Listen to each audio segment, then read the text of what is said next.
His latest book, The Hidden Universe, is no exception. It's packed not just with amazing accounts and stories that you're going to be quite surprised that you've never heard about before, but it's also packed with a lot of cutting edge science that Anthony believes backs up his theories. Now, one other thing I should mention, and that is that Tony Peake is not someone who's afraid to stick his neck out there regarding his theories.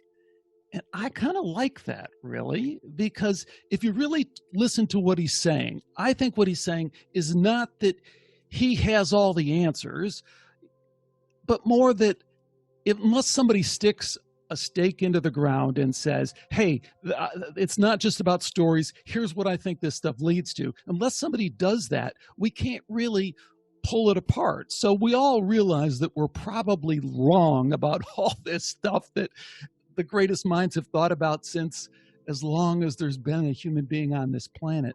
But I do appreciate that he's willing to stick his neck out there and say, hey, here's how I think it all fits together. So, Anthony, it's great to have you back. Thanks so much for joining me. It's great to be chatting to you again, Alex. I've been looking forward to this. It's been really good. And thanks for a wonderful introduction. That's a really hard act to follow, I have to say. But thank you for it. No, buddy, you totally deserve it. I mean, so I tell you what, let's dive into the book. I love this quote that really kind of resonates with something we all know to be true, but we can forget until a book like this comes along and reminds us. And that is, throughout recorded history, the belief that humanity shares this planet with the variety of other sentient beings has been persistent. I mean, if you want to start from there, or if you want to start from anywhere you like, tell us about the book, The Hidden Universe. Yeah, no, that's quite correct. And that's been my overall reason for writing this book. And it's a book I think has been inside me since the mid-1960s. It's the book I've probably always wanted to write, because in the mid-1960s, I came down with a bout of double pneumonia. And during that period, I had a series of very profound hallucinations going through the crisis of pneumonia. And at that time, even at my 12-year-old mind, I was quite fascinated by the nature of the hallucinations I was seeing. You know, were these things external to me? Were these things internally generated? Or were they a mixture of both? And this very much has been something that has intrigued me all through my writing career, really, because time and time again, I come across people who encounter entities in differing circumstances, in OBE states, in lucid dreaming states, people who encounter entities during close encounters of the third kind, and include the developing close encounters of the fifth kind that we've got at the moment. So there seems to be an awful lot of information out there. But what nobody's, I think, has tried to do, well, it's not true. I mean, I'm not original in this. I mean, Jacques Lee tried to do it many, many years ago, and various other writers over the years have tried to draw a link through history as to what these entities be. And this is what I try to do. Now, I very much, I mean, you call my ideas a theory, I say, or a hypothesis. I'd probably say it's educated speculation, because a lot of these things we can never actually know, and we can never really test. Although I am working with people at the moment trying to test these things. But the basis of the book is just, if people have extraordinary experiences and encounter entities that seem to have an existence of them, can we build up a neurological model? Can we build up a psychological model? And can we build up a phenomenological model to actually explain what things are? And that's what I attempt to do in the book.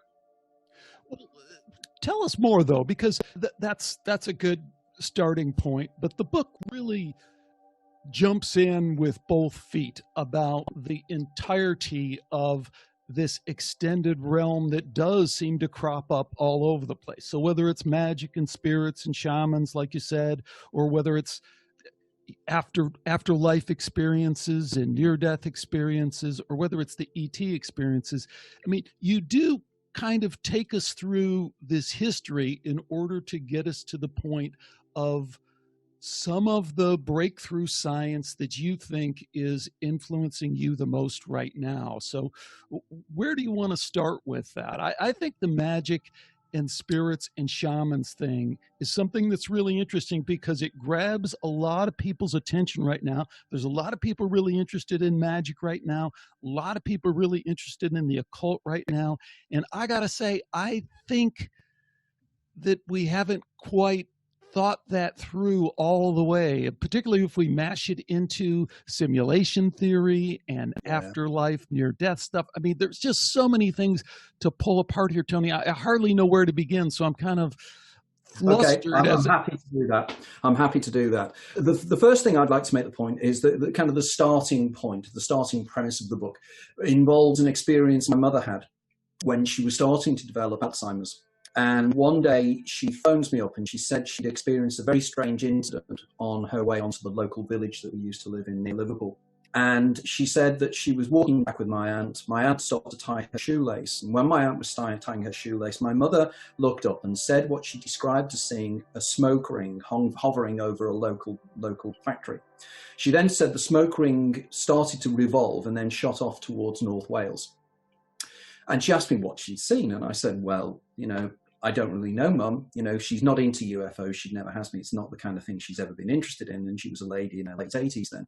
And I said, well, don't worry about it. And she didn't for about 2 or 3 days. And then one morning, 3 days later, she phones me up in a state of absolute terror. Now, she'd woken up in the middle of the night in a state of sleep paralysis.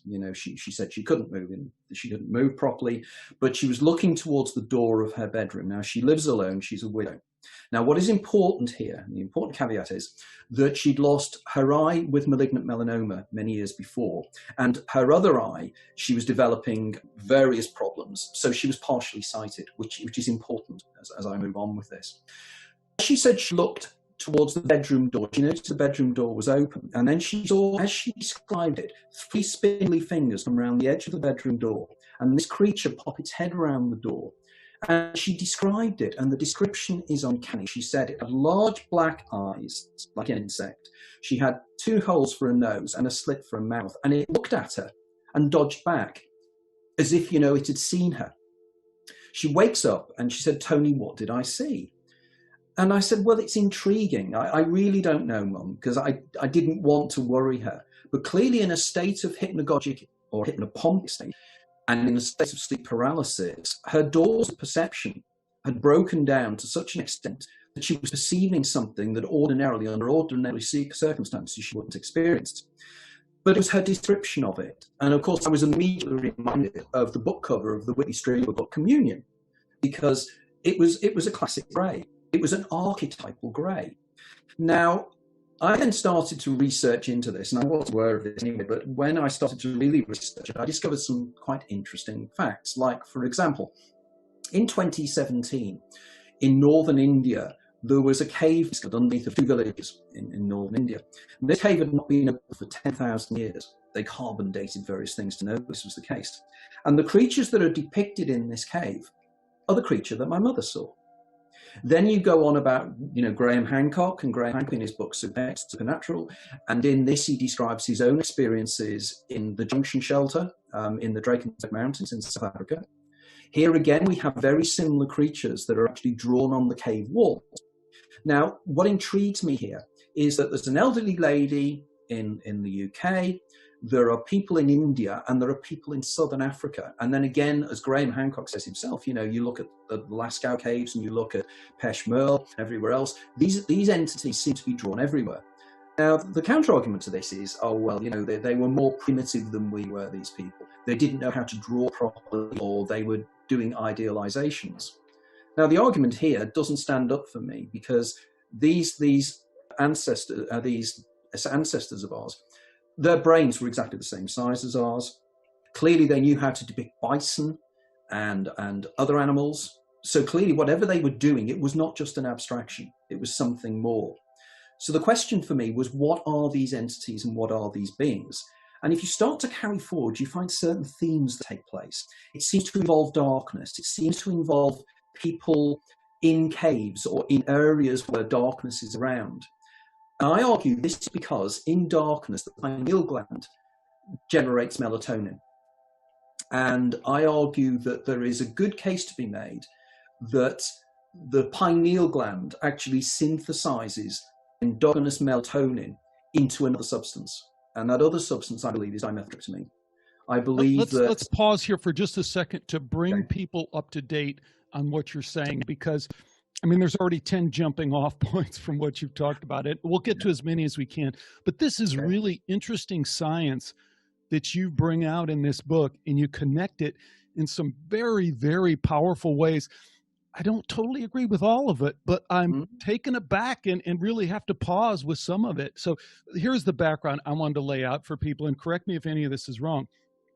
DMT, everyone's heard of DMT, Rick Strassman, spirit molecule, shamans, you know, figure out how to do it in the jungle, and then you can have ayahuasca trips and all the rest of this. But the mystery has been twofold. One is that the fact that we have DMT trips suggests that we have neurotransmitters in our brain that can process it, which suggests that we have the ability to create it in our bodies. Otherwise, we wouldn't have that ability. But the mystery has been, we don't see DMT in human beings, and we don't see that mammals are able to create that. So with that as the mystery, fill us in on what the latest science is telling you about how that mystery is solved. Yeah, well, DMT is found in the human body. DMT is in the liver, it's in the stomach, it's in the blood, it's in the spinocerebral fluid and everywhere else. The question is, why is it there? But more interestingly is or how does it get there, right? Because how does it get there? It dissipates really quickly. I mean, it's processed really. So I'm sorry, I misstated that. It's all right. And it does. And that's the problem, that up until recent years, there's been the argument, you know, you've never found DMT in the brain, although there are in the brain the things called the trace amine associated receptors, and these are receptors within the neurons, and a receptor site is rather like a key in a lock, and it's designed to work with particular neurotransmitters in the brain, you know, dopamine, serotonin, glutamate, these kind of things. But these particular trace amine associated receptor sites were a great mystery, because the neurologists and the neurochemists didn't really understand what they were there for. But then there was a discovery made that actually they work with DMT, they work with dimethyltryptamine. So there's receptor sites in the brain that clearly have been designed to work with this substance. But what then happened was, around about 3 years ago, there's a researcher at the University of Michigan called Jimo Borgigin, and she did a series of experiments. Quite interestingly, 2 experiments, one of which seemed to give evidence of near-death experiences in rats, which was intriguing in itself. Rats died, and then about 10 or 20 seconds after the rat had died, there was a huge amount of brain activity. But that in itself intrigued me as somebody who's interested in near-death experiences. More importantly, in a similar experiment, they discovered within the pineal gland of live rats dimethyltryptamine. So for the first time, dimethyltryptamine has been found in a form within the brain of a live mammal. Now, this is fascinating, because suddenly this changes all the rules, because suddenly the idea that dimethyltryptamine is, as Rick Strassman says, our reality modulator, we suddenly have evidence of it. And suddenly it seems that dimethyltryptamine may have evolved with us, and we have evolved to be able to process dimethyltryptamine. Now, if you look at the chemical structure of melatonin, now melatonin is the substance that is excreted by or created by the pineal gland to go to sleep. As we know, the pineal gland is effectively an ossified eye. It is believed to be the case. And in fact, there are animals like a chuchura, which is a lizard found in New Zealand, that actually has a third eye that sits in the center of its forehead. But it's gone back into the center of the brain. It sits in the center of the brain, and it sits above something called the optic chiasma, where the light signals, or the processed light signals, the electrical impulses going along the neurons go along, and it sits right above this. So it is very aware, or it is sensitive to the fact that the external world has gone dark. And when the external world goes dark, the pineal gland goes, right, I now need to create melatonin to make my entity go to sleep. But melatonin can be synthesized and changed into what Beach Barrett, who's a researcher in the States who's worked with Rick Strassman, calls metatonin. And metatonin is endogenous, that is internally generated dimethyltryptamine. Okay. Now, if this is the case, that it could be evidenced, and it could be, because as you know my writings, I don't just make these statements, I really go into the research. And there is a state that is known as Kakara Mudra, And Kakara Mudra is when people train themselves. And what they do is, normally in India, but they train themselves to place the tongue. They flip the tongue back to the back of the throat. And they want to do this because they want to taste what's called the ambrosia nectar, the nectar of transcendence, which is an acidic taste they get at the back of the throat, which then puts them into altered states of consciousness. Now, what is intriguing here is that the 49th day of gestation, the embryo in the womb, as it's developing. Now, 49th day of gestation is important in itself, because if you look at Buddhist tradition, that's when they believe the soul enters the body and enters the embryo. At that time, the pineal gland and the pituitary gland are a single unit which sit at the back of the throat, and it's called the epiphysis. From the 49th day of gestation, it moves up the back of into the brain, and then moves up to the center of the brain, where then the two things part, where it becomes the pituitary and the pineal body. So the pituitary and the pineal body, and they become separate. But with many people, what it leaves is something called Rathke's cleft, or Rathke's pouch, which is a kind of a slight opening that goes to the center of the brain. Now, if the pineal gland does release dimethyltryptamine, this is likely to be the route where excess dimethyltryptamine may drip down to the back of the throat. So is this what Kakara Mudra is all about? Is this something that individuals can do and actually put themselves into altered states of consciousness? Now, if this idea that the gland is related in some way, it would explain many, many shamanic traditions, such as there are a tribe in northern Colombia, in the mountains of northern Colombia, and they train shamans. They take children from the age of about 5 or 6, and they place them in total darkness in caves. And they do this for a reason, because what they're trying to do is to train the pineal gland to be more effective. In which case, is this what shamans are doing? And of course, shamans have long argued that, and if you look at the writings like Benny Shannon in his book on ayahuasca, you will discover that ayahuasca was discovered, or technically has been known for many years, and it's a mixture of two different plants, Banisteriopsis caapi and Psychiatra viridas. Psychiatra viridas contains DMT. Banisteriopsis caapi doesn't, but they mix these two plants together. Now, there are 50,000 different types of plants in the Amazon basin, but the shamans put two together and mix them exactly the right way, because you could eat as much of the leaves of Psychiatra viridas, even though there's DMT in there, and you would never get high. And the reason you wouldn't get high is that the leaves go into the stomach, and the stomach excretes something called monoamine oxidase. And it's something that lines the stomach and stops the hallucinatory effects getting through into the blood. However, the Banisteriopsis caapi contains harmaline, and harmaline is a monoamine oxidase inhibitor. So they put two plants together that work together to allow and facilitate it to cross the blood-brain barrier to go into the brain to actually cause hallucinatory states. When they were asked how they developed this, and this gets extraordinary, and this is directly pertinent to our conversation, they were asked, and they said, when they, as shamans, in years gone by, went shamanic traveling, that is when they went into the upper world or the lower world, they would encounter their shamanic totems, but they also encounter plants that would speak to them. And these sentient plants literally told the shamans and said, if you go into the jungle and you take this plant here, and showed it to them in the hallucinogenic state or in the hypnagogic state, or whatever we want to call altered states of consciousness, they showed them the two plants and said, put these two plants together in this way, and you will allow non-shamanic people, neurotypicals for want of a better term, to be able to experience the things you experience. So then I'd ask the question in my own mind, this suggests sentience, and it suggests intelligence. Now, I'll make a final point on this before we continue, because this is very important. A group of people I know are working at the moment at Imperial College in London, and they're doing research into DMT. It's a fully funded and it's fully legal, and they're taking DMT intravenously. One of my associates is a guy called Dr. Carl Smith. And Carl was explaining to me that what they do is they take it intravenously, like Rick Strassman's people did. And he said he'd volunteered, and he took it, and he found himself in what he calls the DMT zone. It's the kind of a place you find yourself, rocketed out your body, and you're in this place, which is more real than this reality. He said, while he was there, this entity came over to him, and it eyeballed him, prodded him, and said, you should not be doing it this way. Please do not do it this way. This is the wrong way to do it.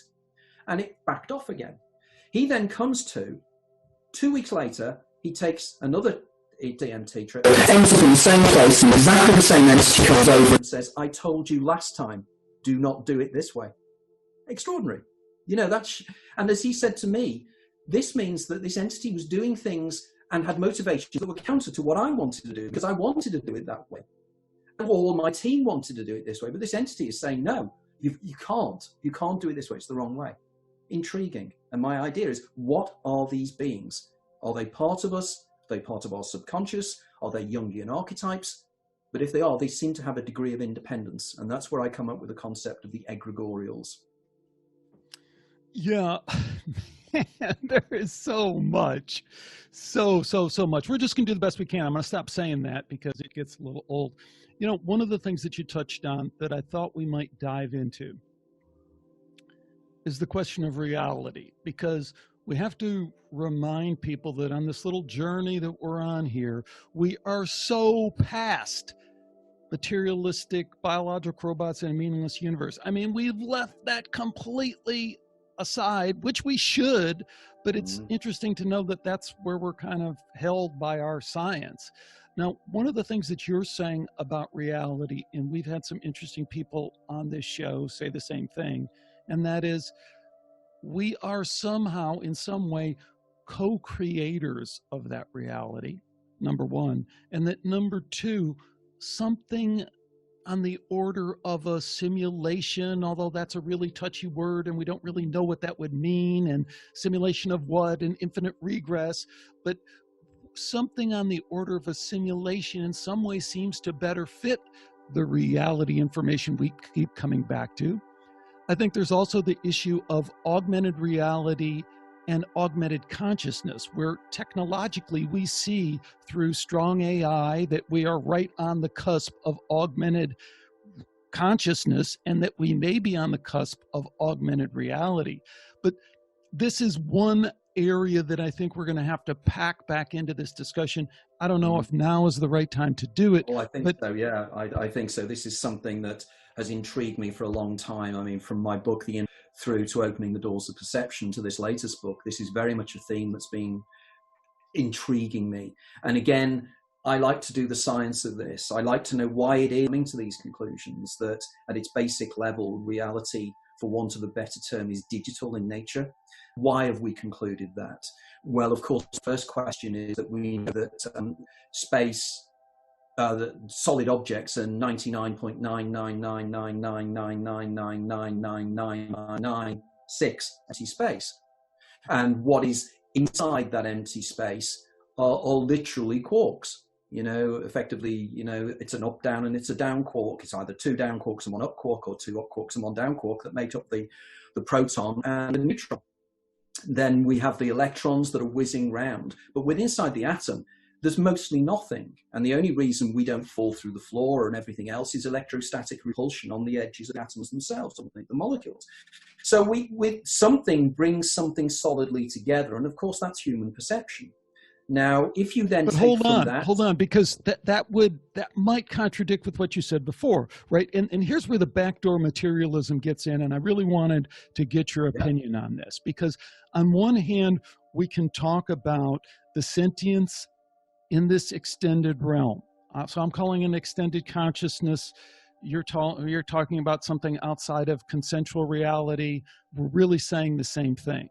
But the one thing I wonder about is, if we're talking about that sentience, do we want to pack it back into that biological robot? This is how things work. This is how we break everything down, and we understand everything in this realm. And if we are going to do that, and we're going to say there's sentience out there in this extended realm, then what is our relationship to that sentience? And what is our relationship to the biomechanics of what we experience? Like when you're talking about yogis who put their tongue on the back. Why? I mean, what is we have to get to kind of purpose and meaning kind of questions, I think is where I'm headed, but there's not enough time in the day to get there. But we fall into teleology now, don't we? And this is one of the great questions, isn't it? Of this kind of, one minute we're saying that somehow the chemicals in the brain are affecting consciousness and affecting our awareness. But then we have the problem of dualism, because the problem is, how can a physical set of chemicals, albeit made up of 99.9% empty space, affect me if I'm some form of consciousness field, or something experiencing something within a consciousness field by reducing into my brain something that is a field. So what we need to do is to take one step back and go back lower to say, well, if we say, like David Bohm argued, the Anglo-American physicist, in his arguments about the implicate and explicate orders, in some way, at a deeper level of reality, there is a singularity, and physical things and mental things are both kind of, well, no, they'd say there's the singularity, then there is consciousness and awareness, and consciousness then brings about the physical world by the act of observation. Because again, we could argue, couldn't we, that quantum physics, we know that from the Copenhagen interpretation, we know from the collapse of the wave function, that subatomic particles, until they are measured and observed, can be technically anywhere in the universe.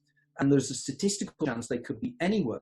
But when they are observed or measured, they are then reduced into a point particle that exists in a particular location in space and time. Now, Anthony, maybe people have heard that a million times, but I always think it's worth repeating, and that is the power of the double slit experiment, what it means in terms of the observer effect. And just to remind people, I'd like you to explore this, because the book does a nice job of talking about some of this quantum physics science that is really the bedrock of the world that we live in. The theories and formulas that have come out of that have been proven over and over again, are rock solid. We build engineer stuff off of those. And even as uncomfortable as we are with the double slit experiment, because again, let's remind people that the double slit experiment answers the Zen question: if a tree falls in the forest and there's no one there to hear it, well, then the tree doesn't make any noise. And I would just want to remind people that the double slit experiment has been repeated over and over and over. And if you hear people say, well, it only works at a subatomic level, not true. Please add to that anything that I've left out. Well, the thing is, the double slit experiment, as you so eloquently put there, has been repeated many, many times. And we know that if certain subatomic particles are not observed, the particles go through the twin slits and they're not observed, and they actually create an interference pattern.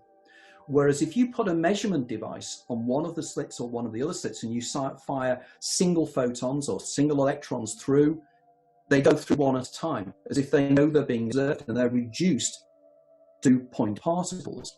Now, as you again rightly say, the great Tom Campbell, as Tom argues, we render what reality we need in order to exist within this. Again, I agree with you. It's dangerous to use the term simulation, because the simulation suggests that it is a simulation of something else, and you get an infinite regress by doing that.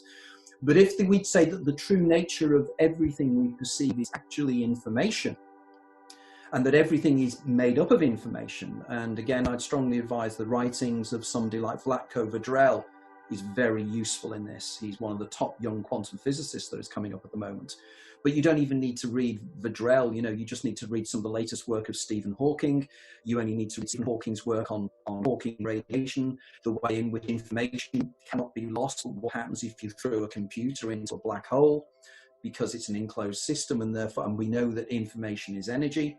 So there are these huge areas now that people are starting to realize. But as Alex, as you and I know, this has been known effectively since 1900, when Max Planck decided that quantum was the only way of explaining certain behaviors of black body radiation.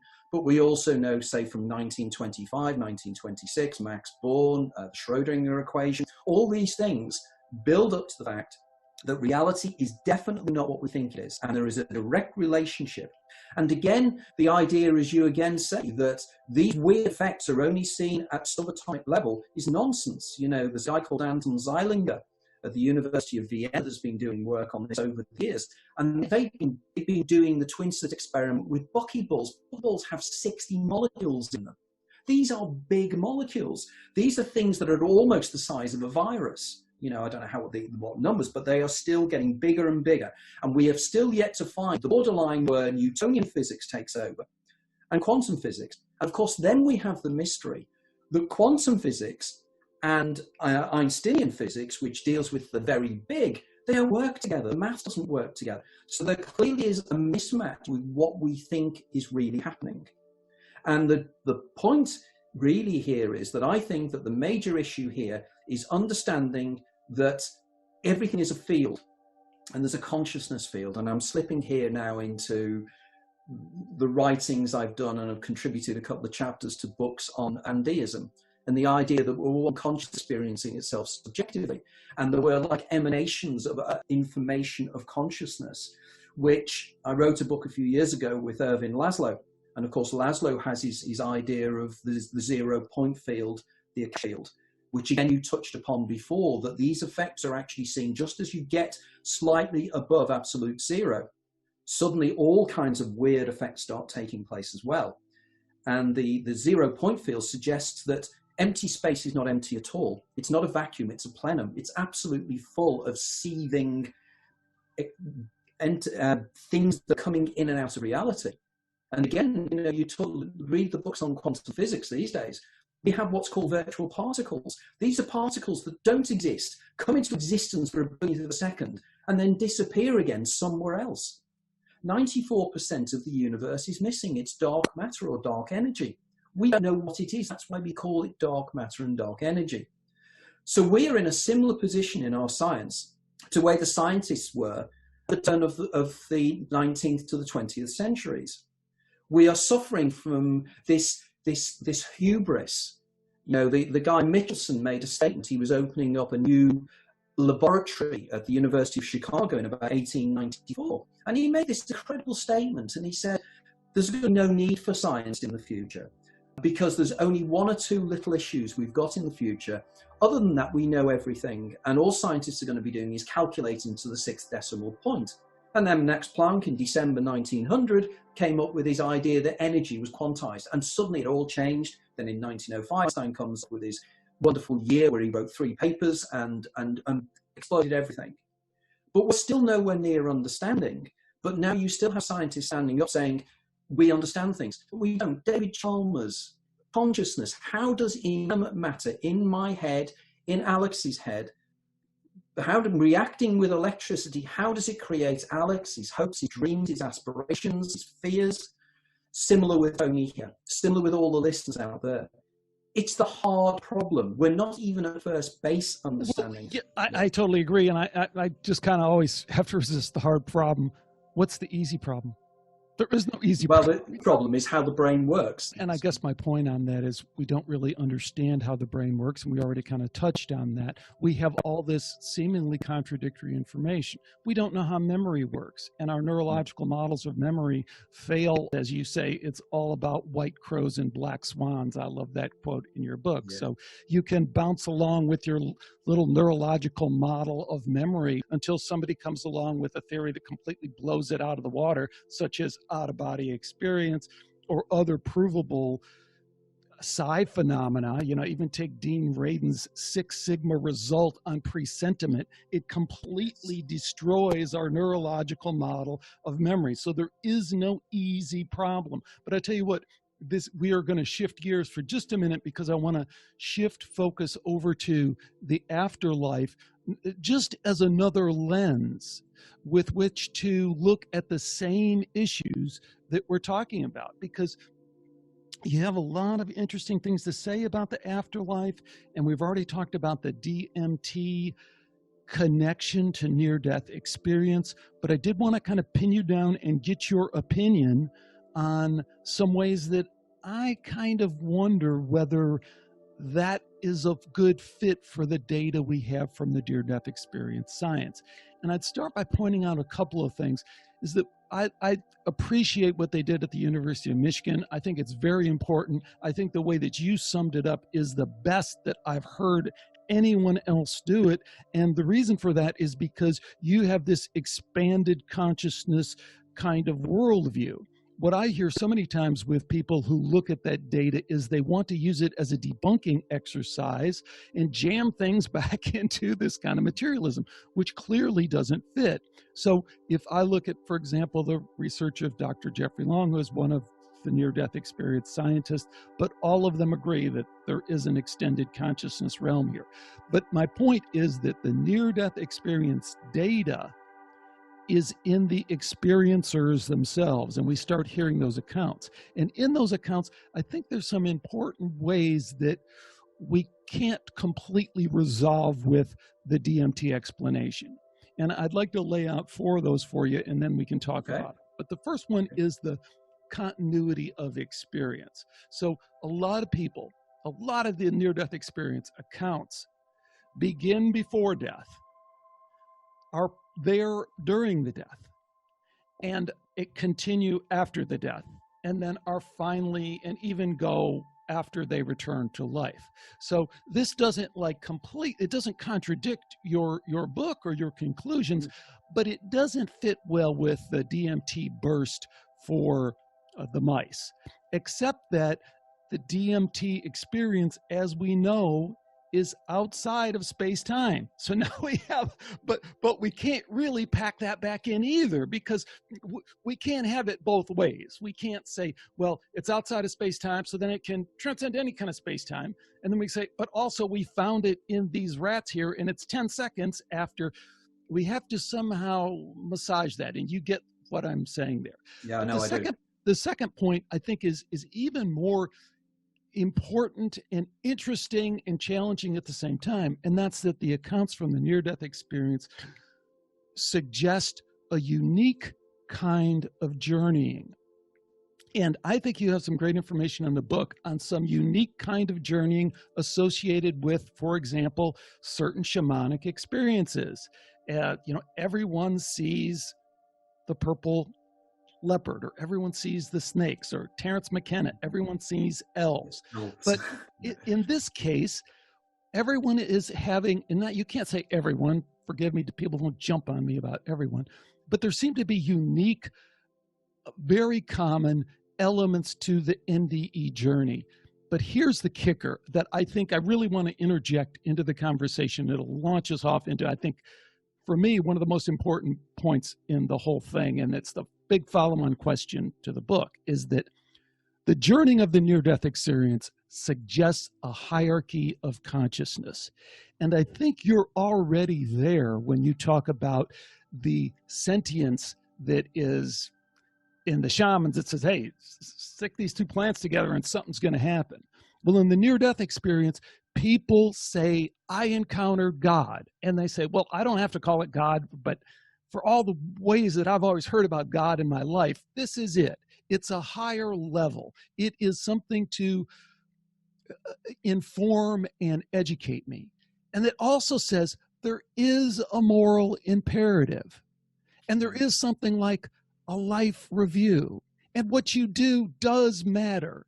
And you do have free will.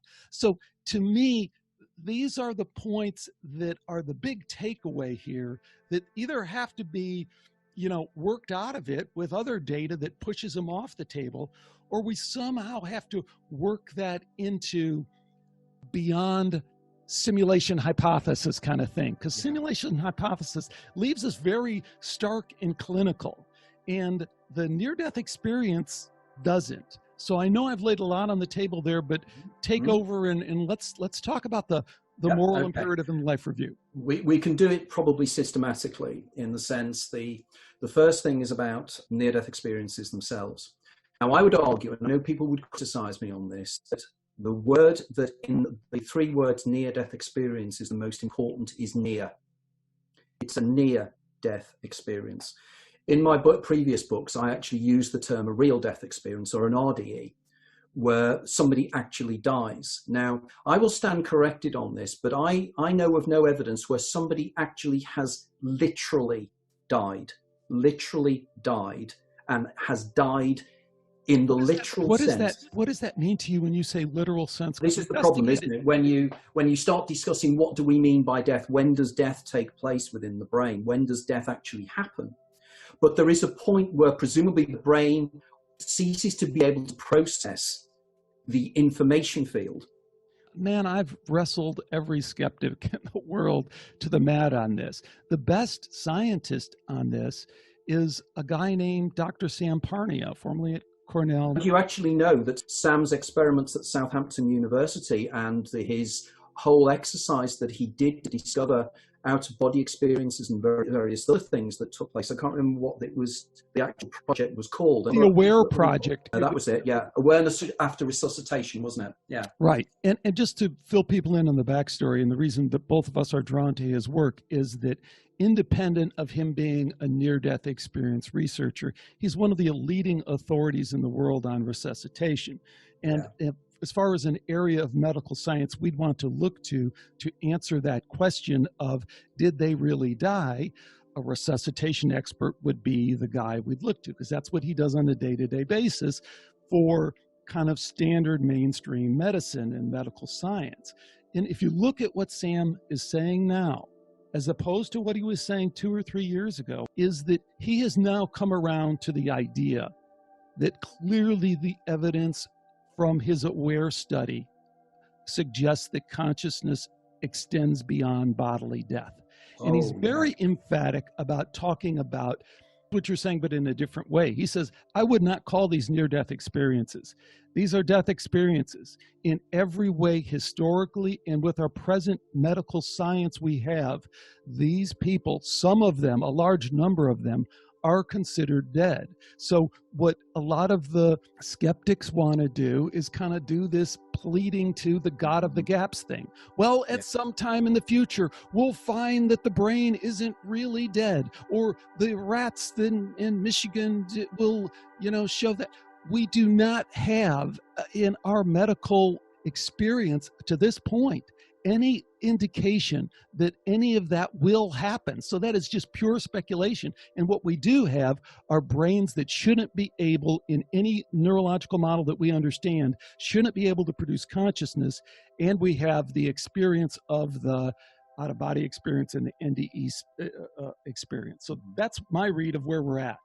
Yeah, I'm with you on that. I mean, the technical term for what they're doing here is called promissory materialism. You get a promissory note to say that, yes, we don't fully understand this, but we will do in the future. I have a term for it, and it's giving things nice definitions or nice terms. And if you give it a nice Latin phrase like hallucination, you've explained it, or you call it Alzheimer's, or you call it whatever, Charles Bonnet syndrome, but you've not actually explained anything. You've just given it a label. It's label theory. So the question is, when does death take place, or is it a transitory period? Now, if at the base level everything is consciousness, if consciousness is what creates everything around us, the idea of death, bodily death, means nothing, because you move into a place that's completely different. Now, the second point, because it was quite an interesting one, you probably know I wrote a book called The Labyrinth of Time many years ago. And the reason I wrote The Labyrinth of Time was, like St. Augustine, I really wanted to know what time was. And exactly like St. Augustine, after actually writing a 380-page book, I got to the end of it and I still didn't really know what time was. I knew what time measured, but even I didn't know what time actually measures. At the point of death, something curious happens with time as well. Time is a subjective experience. We know that some of the near-death experiences, the moody traits that they discuss, and the Grayson traits, near-death experience terms, one of the things is this incredible slowing down of time, as if time ceases to be the way we understand time to be. So suddenly you move out of normal linear time into what Philip K. Dick called orthogonal time. It's kind of was at right angles to this time, but is just as real and it's just as powerful. So in which case, your body dies in time, But you don't die in time. These people have the phrase, he died because he ran out of time. But literally you do. You go somewhere else completely different, and your consciousness moves in a totally different way. Because people talk about in near-death experiences, that timelessness feeling, the thing that you can go back on your life and you can review your life, you can have a panoramic life review, you can dodge in anywhere else.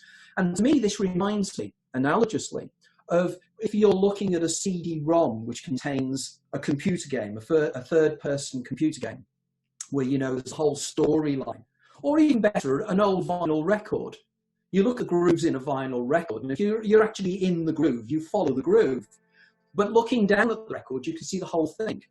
You know, you're looking down as if you're in the fifth dimension of space-time, looking down, and you can see everything as a single continuum.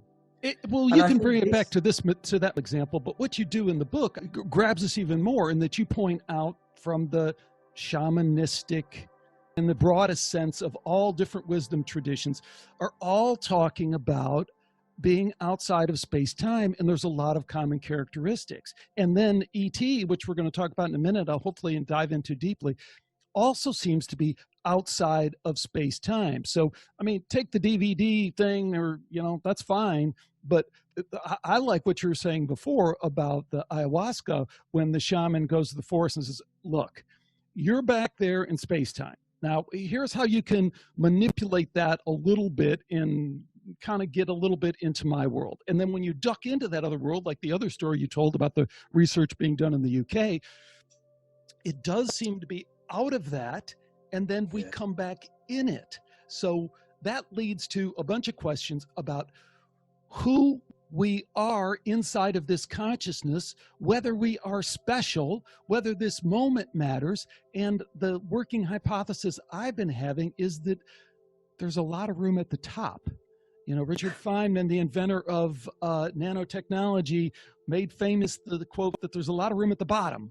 Well, I think when it comes to consciousness, there's a lot of room at the top. And I think we have a tendency to put ourselves up on the heap, maybe up on the ladder, a little bit higher than we need to be. And there might be so many levels above us that we will take a long time to begin to explore. What do you think about any one of those ideas? I'm totally with you on that. I think that we interface with intelligences that are far greater than we are.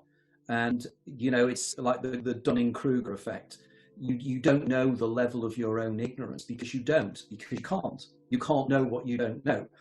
And we use this term around into people in politics and people in various ways. But even well-educated people also do not know the level of their own ignorance. And humanity doesn't know the level of its own ignorance. So what we're doing a lot of time with our science is we're almost like Aristotelians. We're building these Keith Robinson models to explain observed phenomenon. That actually we're making epicycles. You know, in years gone by, when we had the idea that the universe was geocentric and everything revolved around the Earth, we couldn't explain the actual retrograde motion of the outer planets. So we had all these epicycles as well, and the maths got more and more turgid to keep the model real. And in some ways, I think this is what we're doing now. We've got things that we really don't understand, so we're trying to explain them. I mean, one of my favorite ones of this is, and again, I'm going to get slightly technical here, but in order to explain how the universe has expanded the way it is, they had to accommodate a period of hyperinflation in the first few billionths of a second of the Big Bang to accommodate the observed world. And of course, this is utterly ridiculous. The idea that the universe expanded at thousands of times the speed of light in order to accommodate it. But it's rather like how the elephant got its trunk. You know, it's actually backwardization of ideas. You know, instead of actually looking just at the facts and trying to find solutions, we shoehorn it more and more into the materialist reductionist model. And it's creaking. And it's creaking because they are so terrified of the implications of quantum mechanics and quantum physics. And they go on and they say, oh, you're misunderstanding what you mean by the twin slit experiment. You can't do the maths. No, but we can do logic. You know, there's still logic involved here. And some of the things that are totally, completely illogical. You know, these particles coming in and out from nowhere in order to accommodate the observed world. So it seems that the universe is far more complex and far more fascinating. I mean, come on, our science has only been around for about 350 years, for crying out loud. How has that managed to be propped up, and why is it being propped up the way that it is? Because it really fails on so many levels. Like you're saying, it not only fails experimentally, but it fails philosophically too. It just doesn't make any sense. But I want to bring you back to this because I haven't heard you talk enough about this. And it's really something that I think you and I both think is central. And I have heard you talk about it in bits and pieces, but I want to give you a chunk of time to really address the whole thing. And that is the life review of the near-death experience is something that I don't want to hang my hat on it and say that's absolutely the way that it is, but it consistently comes up over and over again as we look at these accounts in whole. And it clearly suggests a hierarchy of consciousness. When I say hierarchy of consciousness, that is kind of a God kind of thing, for lack of a better term. And it suggests this moral imperative. You know, we're going to talk in a minute maybe about the whole magic and occult thing and do what thou wilt. And with the near-death experience science, my read of it is that do what thou wilt is not a very good strategy to hang your hat on. And a better strategy is don't be too consumed with this world and what you can get out of it, but love everyone, tell the truth, help your neighbor, and do the right thing because you know what the right thing to do is. And that might sound really churchy, and I'm not a Christian. I'm not a religious person. I always have to say that because it sounds so churchy. But that seems to be my read of the near-death experience data. What do you think about that? No, I'm with you on this. The idea that there is a moral imperative somewhere. You know, when I was brought up, I was brought up with a Christian family and everything else. And I used to argue with my mother all the time about the logic, the idea of God in the Judeo-Christian idea of this guy with a long beard and everything else as well. And it made no sense to me. And the Bible and the way in which the Bible makes no logical sense in certain areas. But as I got older, I started to realize that it's more complex than that. Far more complex.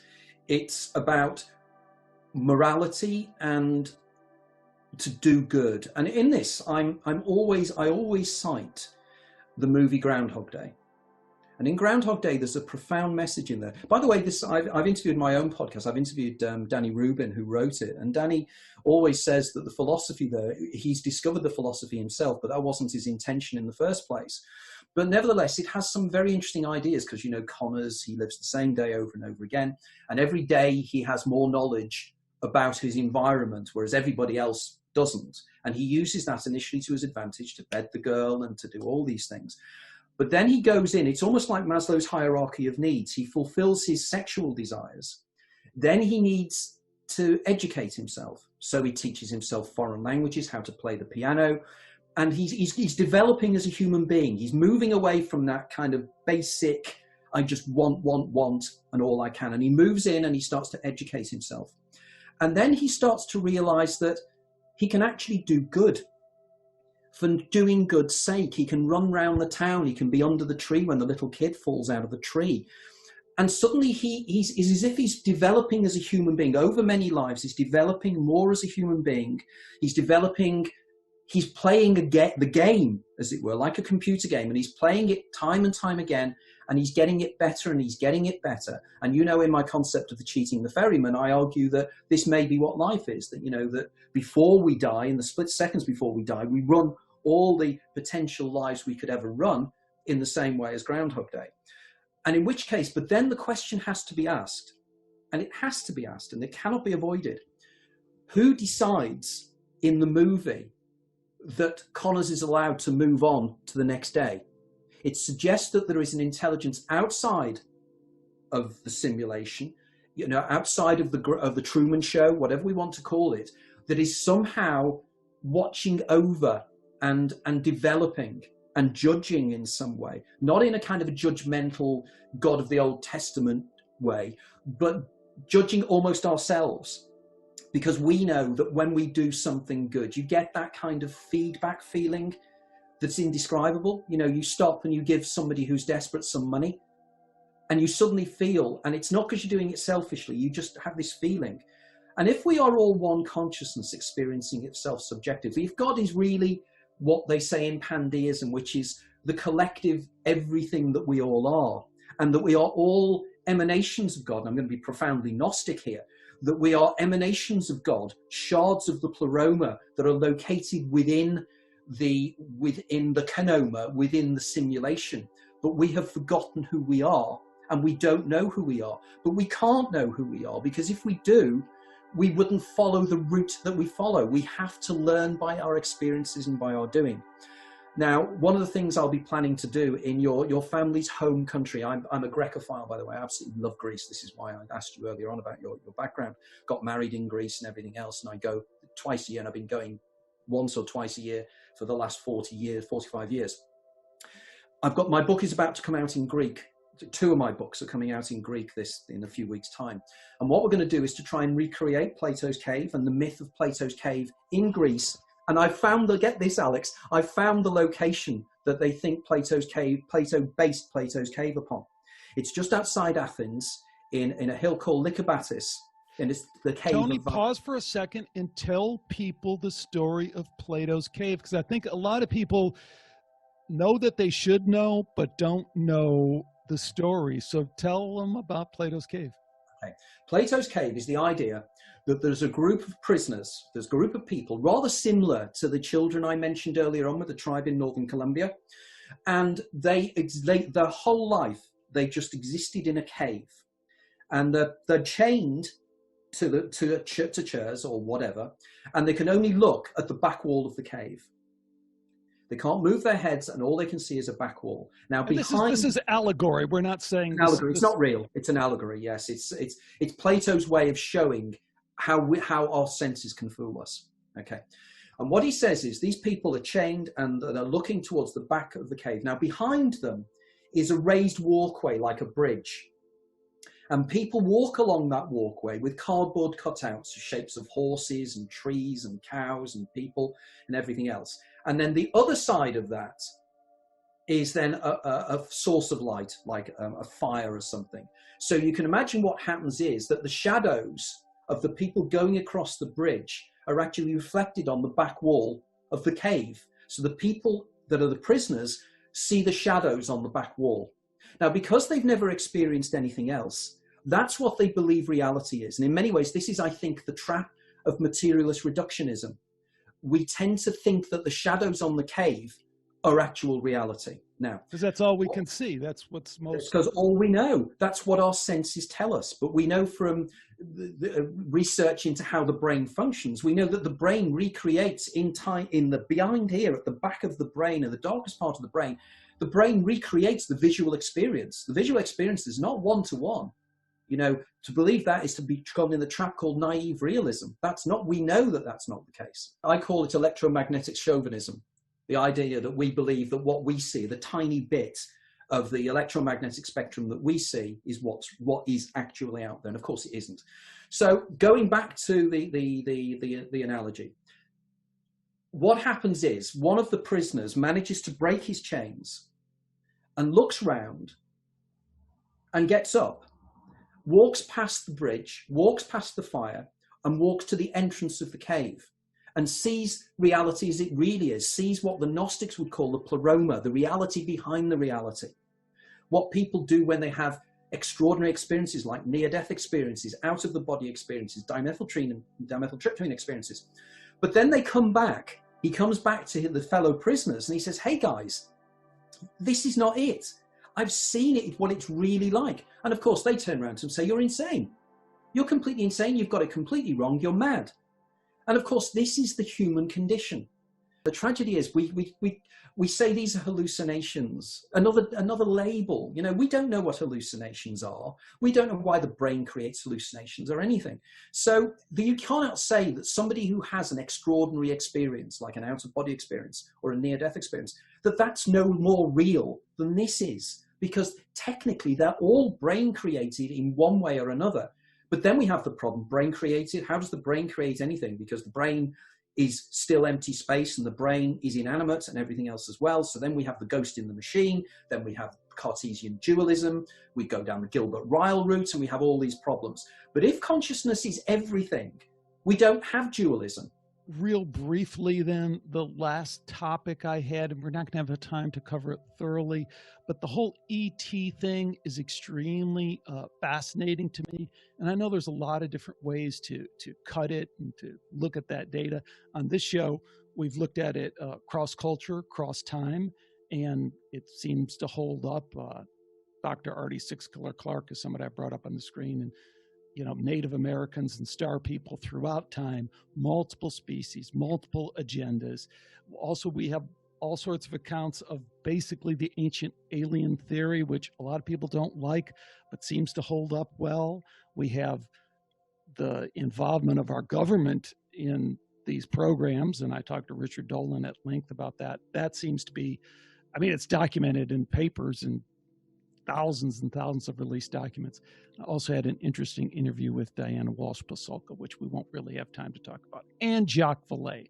So as we move to wrap things up, what do you think about ET, and what do you think is going on there? Do you accept that there is a nuts and bolts reality to it, in addition to a consciousness extended reality to it?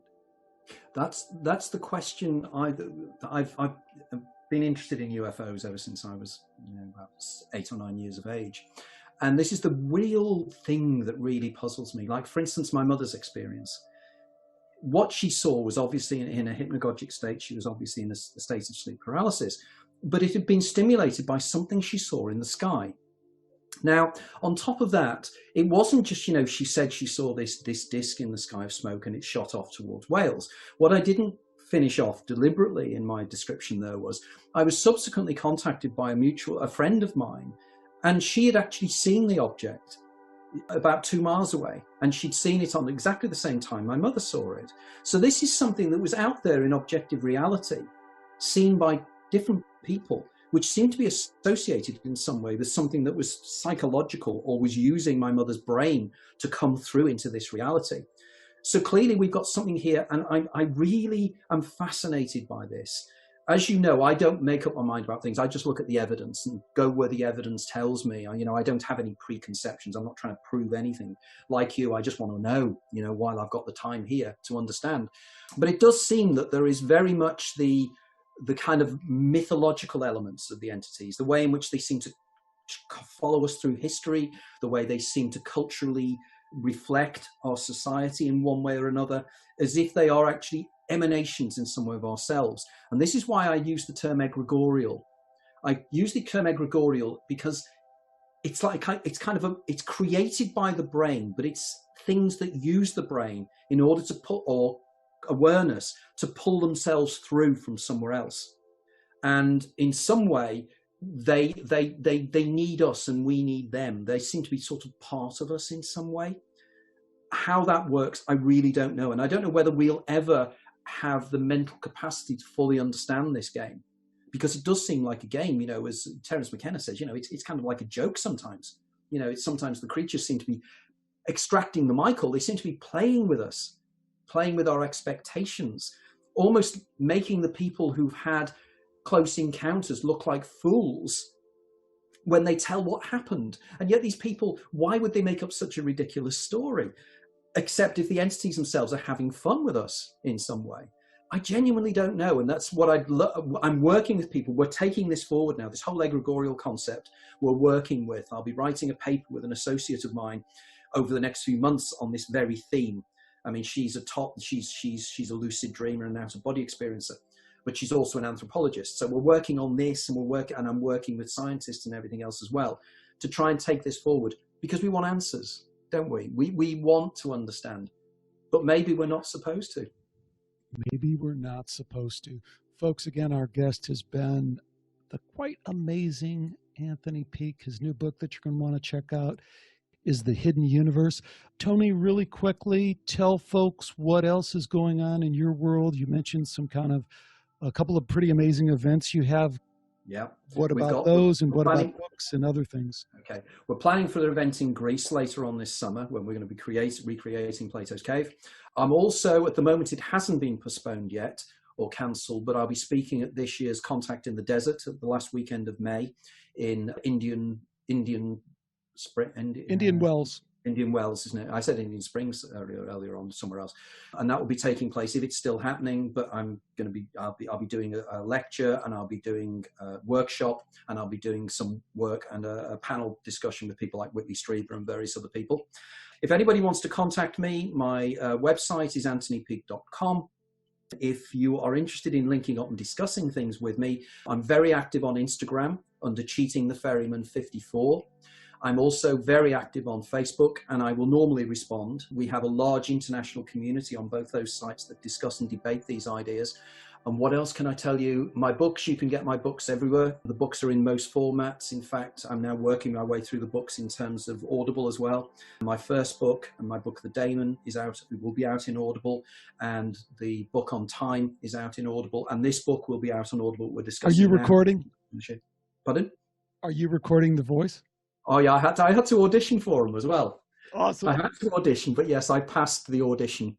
So I'm both the talent that reads my book and the author as well. I think that adds so much to audio offerings, because there's no substitute for the author. You do? Have you done your book in Audible? No. Okay, because I'll be, your work has always fascinated me anyway, and I think you are one of the most important people in this field because of the approach you take. And I think you are a breath of fresh air because of that, and you are very important within this, and that's why your credibility is so high. And I think it's the way it should be.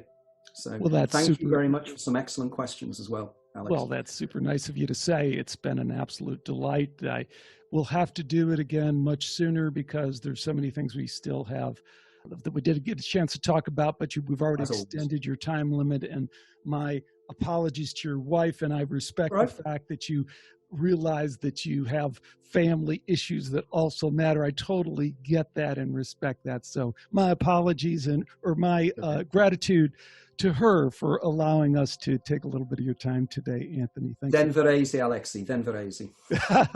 Very good. Kali nikta. Bye-bye.